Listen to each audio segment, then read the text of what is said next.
pandemia de Covid-19, doença causada pelo novo coronavírus descoberto na China no final do ano passado, tem deixado muita gente apreensiva. Enquanto o vírus da Síndrome Respiratória Aguda Grave 2, o SARS-CoV-2, se espalha pelo mundo, o governo tem tomado ações para conter a disseminação desse patógeno. Entre elas estão o isolamento e a quarentena, que são os temas do Direto ao Ponto de hoje. Nesta sexta-feira, 16 de março de 2020, eu, Eric Halp, trago mais informações sobre essas ações e uma conversa que tive com uma gaúcha que está em quarentena em sua casa.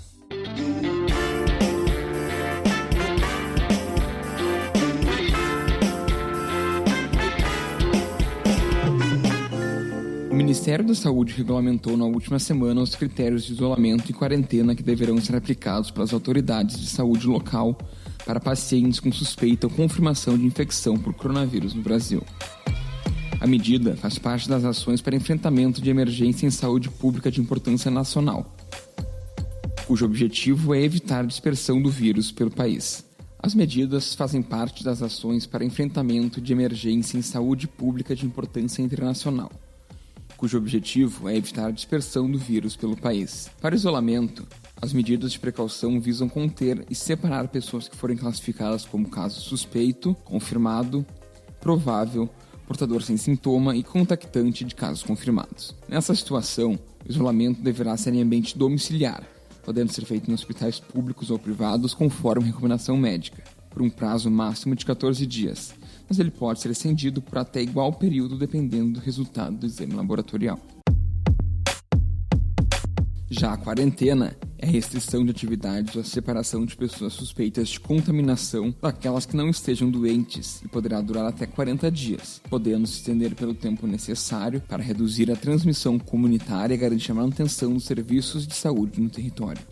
Esses protocolos deverão ser determinados mediante ato administrativo formal e devidamente motivado. Ele deverá ser editado por um secretário de saúde de estado, município, Distrito Federal ou até mesmo pelo ministro de Estado da Saúde, ou superiores em cada nível de gestão. Mas como funciona na prática esse processo? Eu conversei com a Daniela Pani, que está em casa nesse momento, e contou sua experiência pra gente. Daniela, obrigado por nos atender. Pra gente começar, conta de onde tu és e o teu histórico de viagem. Bom, então vamos lá, começar. Assim, Eric, eu tenho 40 anos, sou residente de Cachoeirinha, região metropolitana de Porto Alegre, né? Sou funcionária pública da Prefeitura de Cachoeirinha e eu estava em viagem para os Emirados Árabes, né? Eu fui para Dubai dia 12 de fevereiro e retornei dia 3 de março. Nesse período que eu estava em Dubai, eu fui para a Europa. Fiquei 3 dias e meio na Áustria, em Viena, e 3 dias e meio em Budapeste, na Hungria. E, claro, foi lá, durante o período na Hungria, ali, mais especificamente lá pelo dia 24, 25, que deu o estouro em Veneza, né? A gente já estava lá, mas até então estava sendo levado muito tranquilo, assim. A gente notava que tinha muita gente usando máscara, mas a grande maioria era de origem asiática, né? Então é uma coisa comum ver asiáticos durante viagens, até lá mesmo, nos países deles, usando máscara. Então a gente não teve muita preocupação, sabia que a gente estava num local onde estava começando a crescer bastante os casos, mas ainda assim não era uma situação que estava gerando uma comoção, né? A gente acompanhou um pouco pelos jornais a função em Veneza, né? Mas também muito ainda naquele caráter, até fazendo meio piada, né? Com relação ao Carnaval de Veneza, o pessoal usando máscara, mas foi onde a gente viu que começou, né? Começou a ter mais casos na Itália e em Budapeste tinha muitos italianos. Mas ainda assim a gente estava tranquilo. A gente retornou para Dubai no dia 27 de fevereiro e ficamos em Dubai até 3 de março.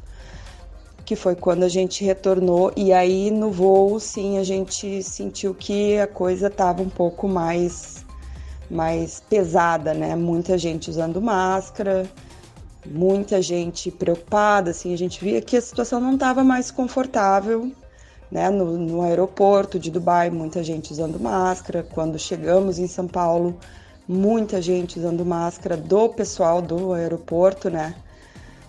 E claro, um voo de 15 horas, onde estava lotado o voo, né? Então acredito que devia ter uns 500 passageiros, não tenho ideia do número exato, mas 500 passageiros respirando o mesmo ar por 15 horas, a gente com certeza ficou mais apreensivo ainda, né? E quando tu chegaste no aeroporto, tanto de Dubai quanto de São Paulo, passaste por algum tipo de verificação de temperatura ou monitoramento? Não, no aeroporto de Dubai não teve nenhum tipo de protocolo, todo mundo embarcou normalmente, ninguém nos abordou, não teve... Claro, tinha sons, né, anúncios pedindo para que as pessoas evitassem contato muito próximo, lavassem as mãos, mas não fizeram nenhum tipo de checagem. Quando a gente pousou em São Paulo, foi anunciado que seria feito o escaneamento de todos os passageiros e que a gente deveria guardar dentro do avião, né, para poder desembarcar assim que a Anvisa liberasse para fazer a medição da temperatura dos passageiros. Porém, né, eu acredito que com a comoção, com o número de passageiros, muitos passageiros que estavam em conexão acabaram desistindo e não houve nenhuma checagem no retorno. Nenhum protocolo, ninguém nos deu nenhuma informação de o que a gente deveria fazer, né? Eu segui os protocolos que eu li pela internet, né, pelos jornais, e o protocolo na época era, se não tem sintomas, a vida continua, né? Então, acabei voltando ao trabalho normal no dia seguinte. Claro que como as pessoas que trabalham comigo já sabiam que eu estava retornando e tinha passado pela Europa, eu preferi ir trabalhar com máscara, usar álcool gel, lavar as mãos, né, evitar contato, não compartilhei chimarrão. Tinha o cuidado de sempre estar me limpando para pegar coisas de uso comum. Mas protocolo mesmo que eu devesse seguir, a gente não teve nenhum naquele momento. Isso foi 3 de março. E nos voos de e para a Europa? Também não teve nenhuma checagem, tanto na ida em Dubai e na chegada em Budapeste, que a gente chegou por Budapeste. E na volta, nenhuma checagem para o retorno, nem em Budapeste, nem na chegada em Dubai. O que a gente viu no aeroporto de Budapeste, assim, eram os voos, que chamou a atenção, assim, os voos dentro da Europa, não tinha fila, não tinha ninguém, estavam vazios. A única fila que a gente tinha visto em todo o aeroporto foi a fila para ir para Dubai. As outras, Roma, então, não tinha um passageiro. E como que foi essa volta ao trabalho? Sentiste que as pessoas te olhavam com um certo estranhamento ou de uma forma diferente? Bom, foi tranquilo, mas, claro, eu sentia a apreensão dos colegas, principalmente os mais próximos, né? E não me senti desconfortável porque eu sabia que era normal, né? A desconfiança das pessoas, afinal, eu estive no foco do crescimento dos casos, né? Então, eu preferi me adiantar e ir de máscara até para proteger os colegas, porque eu não tinha como saber se tinha o vírus, né? Então, eu achei tranquilo. Eu sabia que era uma coisa desejada por eles também. Então, na verdade, o desejado por eles é que eu nem fosse trabalhar, e acredito que agora, com os novos protocolos, fique melhor, fique mais confortável para todo mundo, tanto para quem está retornando de viagem e não ficar expondo as outras a risco sem ter certeza, né? E tanto para quem está trabalhando e está bem, mas vai entrar em contato com alguém que pode ser um caso. Mas foi tranquilo, assim, a gente levou na brincadeira. Quem chegava no meu setor me via de máscara, muitos achavam exagero, muitos riam, né? Muitos estranhavam, mas dentro do setor eu sentia que estava a maioria bem apreensivo, assim, principalmente quem tem contato com idosos, né? Eu tenho uma colega que tem uma vozinha que mora com a mãe dela, que mora próximo, então eles têm um contato muito ativo e isso estava deixando ela realmente preocupada. Mas eu, dentro das limitações, eu também não tinha o respaldo de dizer não vou trabalhar, né? Não tinha esse protocolo. Se eu estava sem sintomas, eu deveria trabalhar. Então, eu tentei ao máximo, né, não expor ninguém ao risco, muito mais pelos outros do que por mim, porque eu estava me sentindo bem. E ao primeiro sinal que eu tive de alerta do corpo, né, eu acho que esse é a parte mais importante, a gente conhecer o nosso corpo, né? A gente sente que alguma coisa não está legal e ao primeiro sintoma de que eu não estava legal e isso poderia evoluir, eu me retirei para evitar estar em contato, começando de repente a manifestar os sintomas. Claro, claro. E antes da gente continuar, eu quero te dar parabéns pela tua atitude, porque é muito importante tomar esses cuidados. E tu mencionaste que não tiveste sintomas na volta, né? E por isso foste trabalhar. Mas quais foram os sintomas e quando que eles começaram a aparecer? Eu acho que dentro da realidade que eu me encontrava era o mínimo que eu poderia fazer. E, infelizmente, assim, as pessoas têm muito preconceito, vergonha de agir responsavelmente, né? A gente tem o hábito de não cuidar, de não dar bola, de levar na brincadeira, e acho que a situação mundial se encontra do jeito que está muito por isso, né? Porque as pessoas têm vergonha de usar máscara, têm vergonha de não tocar, de evitar. Agora todo mundo está adotando, né, um critério mais rigoroso quanto a isso, e isso é ótimo.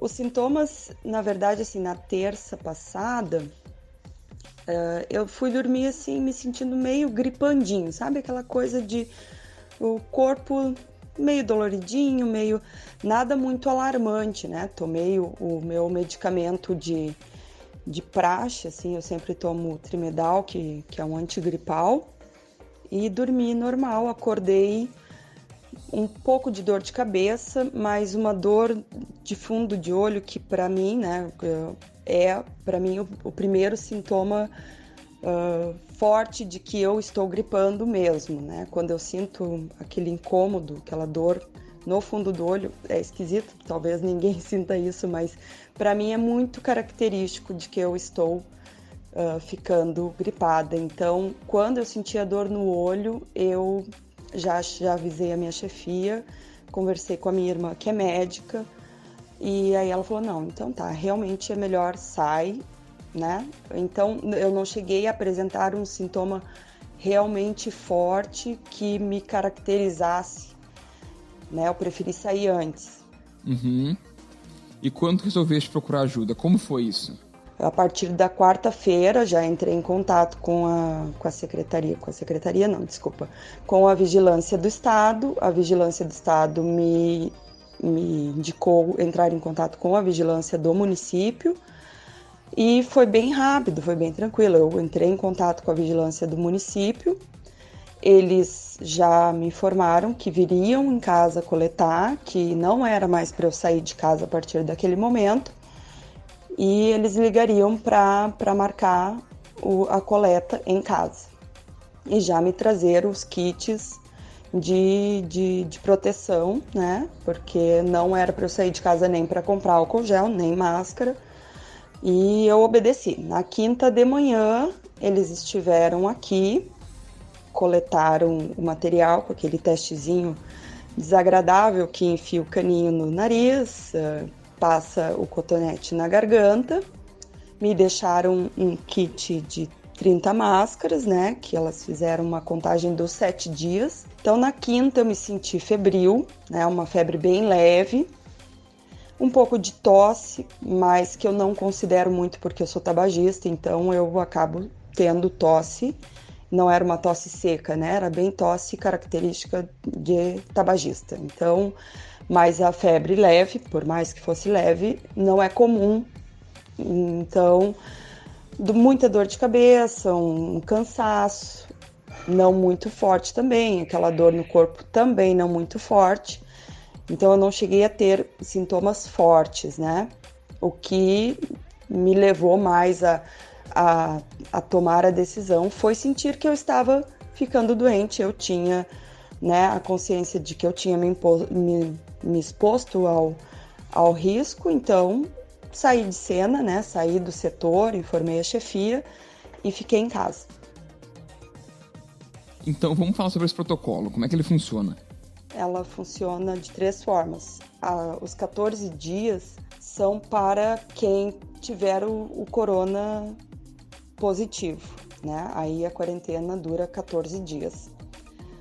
7 dias para outros vírus respiratórios e, caso negativo para os dois, né? Para o corona e outros vírus respiratórios, eu posso retornar no dia seguinte às atividades comuns.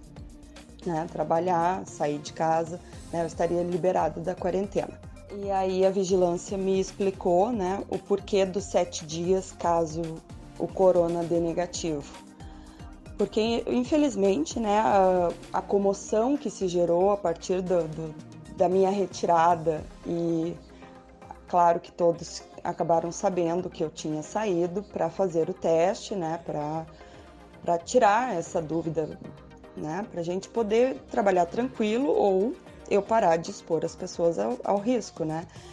Então, assim, como as pessoas sabiam, as pessoas que tinham entrado em contato comigo iam ficar apreensivas, né, obviamente. Então, caso desse positivo para outros vírus respiratórios, e essa resposta eu ainda não tenho, os 7 dias são para evitar que eu transmita uma gripe comum e as pessoas, por desinformação, né, liguem ao corona e acabem procurando a vigilância desnecessariamente, que é tudo que eles não precisam agora, né? Eles têm que lidar com casos realmente concretos e com suspeitas concretas, né? Durante esse período, sentiste medo alguma vez? O que passou na tua cabeça? A rotina em casa, os primeiros 2 dias, assim, eu tentei me preservar ao máximo, né? Pedi pro meu marido comprar algumas coisas para eu ter, né? Uma bobeirinha para comer, alguma coisa, porque no fim a gente não estava muito preparado, tinha acabado de chegar de viagem, então o estoque em casa não estava muito bom. Então, assim, um iogurte, um suco, um Gatorade, né? Porque a recomendação é estar sempre bem hidratado, então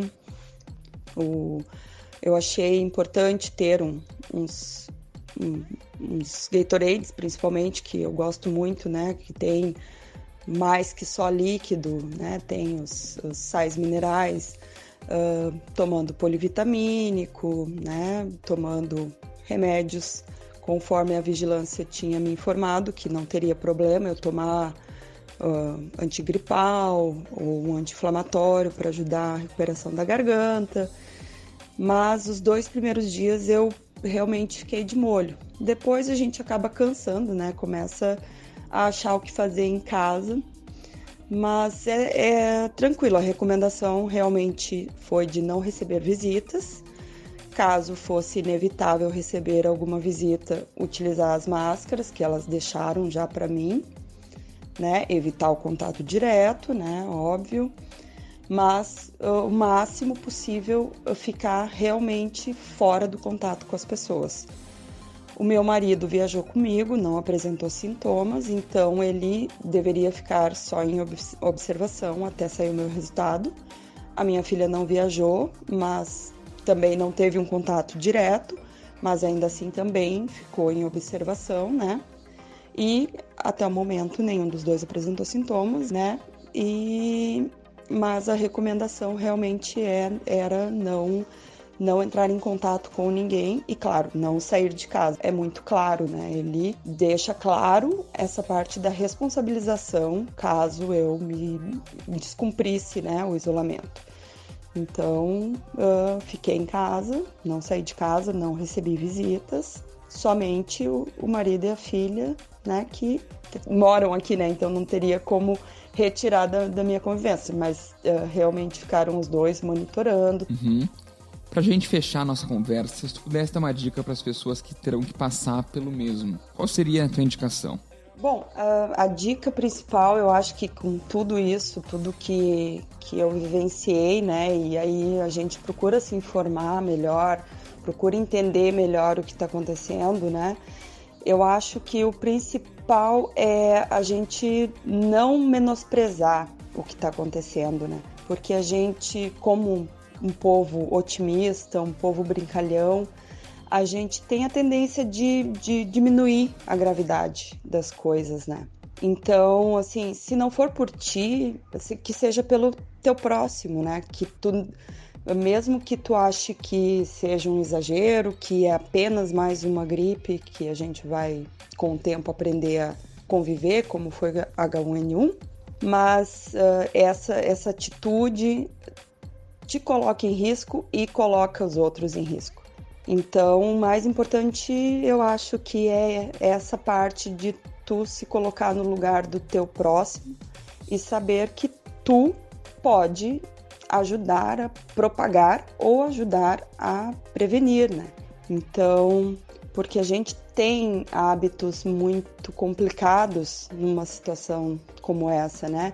O compartilhamento do chimarrão, o fato de sermos um povo caloroso, que se abraça, que se beija, né? Um povo que acaba não tendo os cuidados de higiene, né? As próprias manias pessoais. Eu tenho muita mania de botar o dedo no olho, o dedo no nariz, né? E isso me expõe ao risco e eu começo a expor quem está ao meu redor ao risco também. Então, a gente tentar começar a se policiar mais nisso, né? De ter o cuidado de ver que as minhas atitudes vão refletir nos outros e que em algum momento pode chegar numa pessoa que talvez não se recupere, né? Então a gente tem que não entrar em pânico, mas ao mesmo tempo ser extremamente responsáveis, né? Com as nossas atitudes perante a situação que tende a piorar, porque a gente está começando um período